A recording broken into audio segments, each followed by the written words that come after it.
Buxton Point vile imejengwa ya watu kushirikiana. Kwa sababu gani? Milango yote inaangaliana kutoka juu mpaka chini.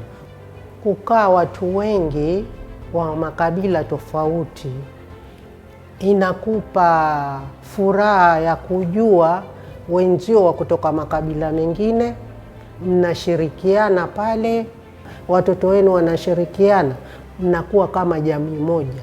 Huwezi kutoka nje ukamwona yule mtoto yuko pale anatendewa maovu ukamwacha, na pengine hata siwa kutoka jamii yako.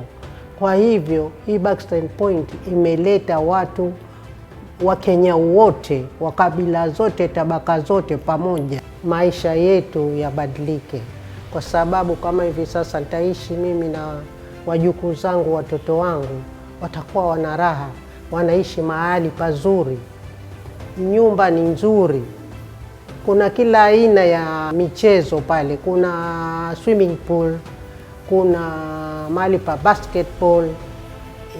Yani hata ukiwa una familia yako haiwezi kutoka nje kwenda kutafuta starehe nyingine.